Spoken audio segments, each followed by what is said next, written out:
Hey guys, welcome back to my tutorial YouTube channel.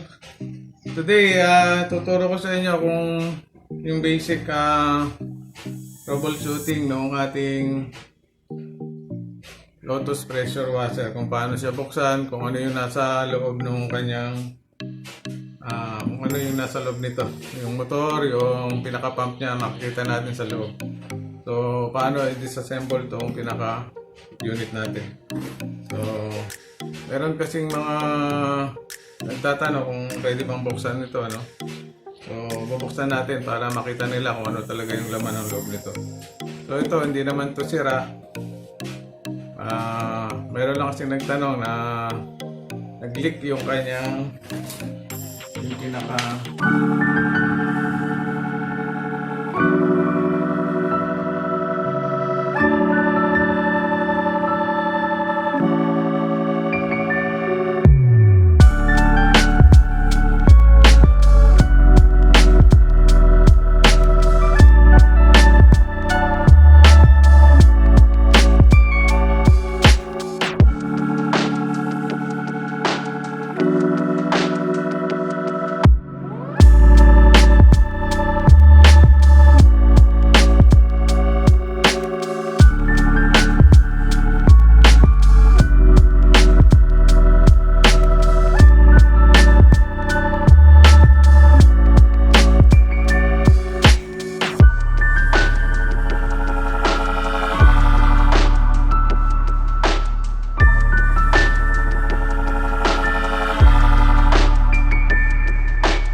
yung apat na screw.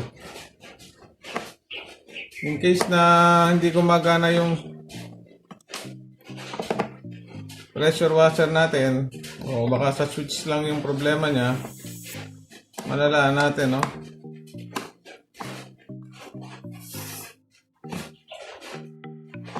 So, maulan ngayon dito sa amin, kaya may naririnig kayong patak ng ulan. So, ayun.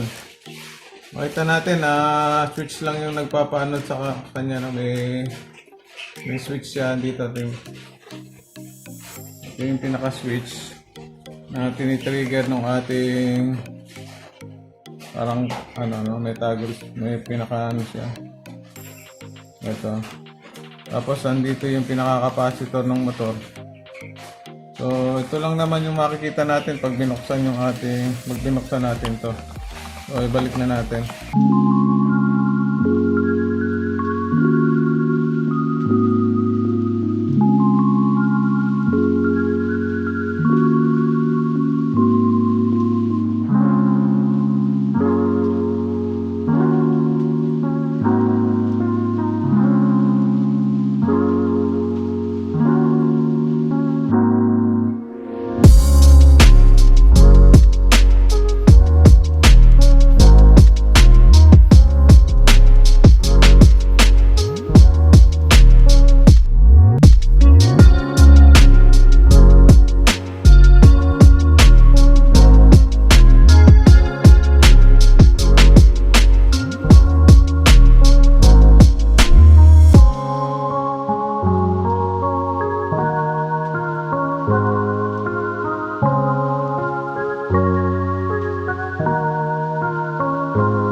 mag-off.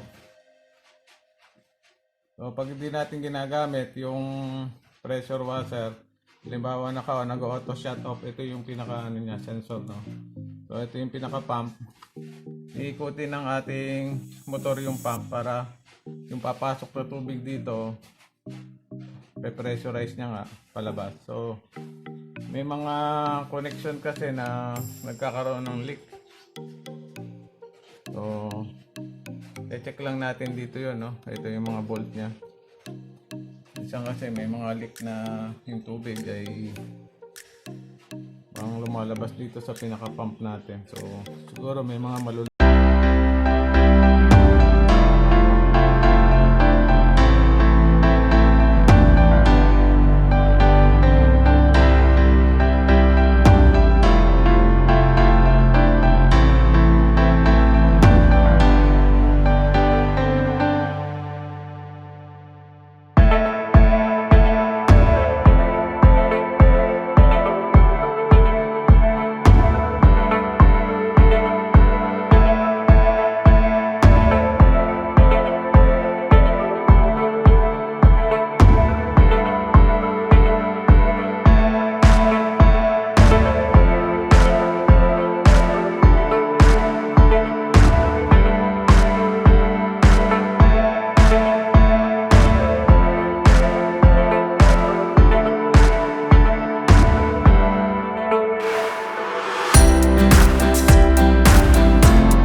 Pag po